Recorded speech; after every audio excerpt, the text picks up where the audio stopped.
Hello mga kadilbok. Ayan.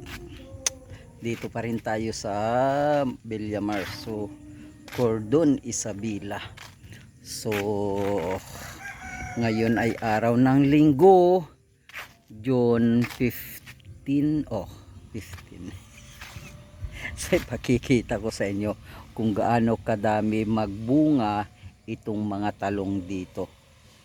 Talagang napakarami. Nasa 2 weeks na kami rito, puro talong.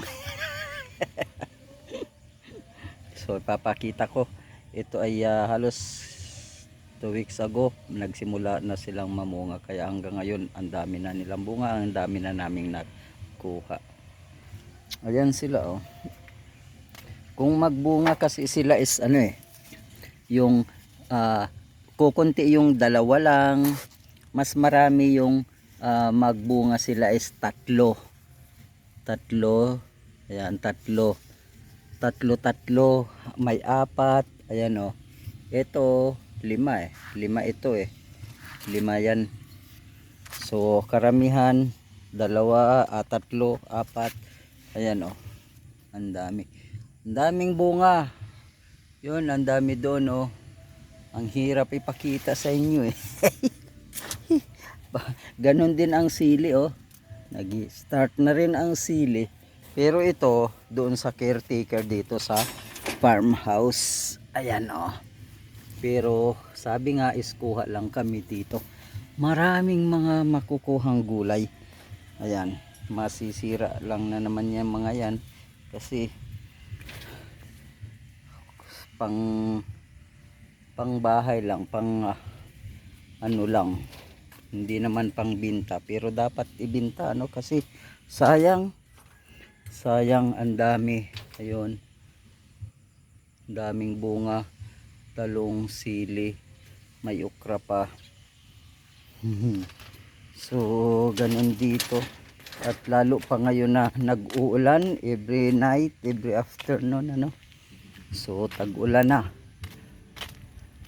Ayan sila. Marami kong magbunga talaga. Yan. Ang dami nang dapat kunin para hindi na sila tumanda. Ay kaya lang walang kakain. Sino naman? Ayun oh, bumagsak na dahil sa bunga oh. Malalaki. Yan. Ayan.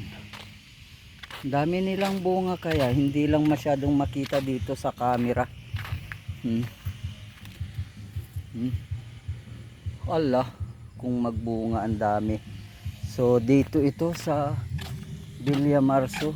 Ayan, ang katabi nitong kalsada is irrigation from galing sa Mangat Dam.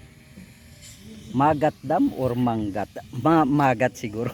Magat Dam, ayan. Sa Magat Dam. So ito ang situation dito. Ang oras is nasa 4:30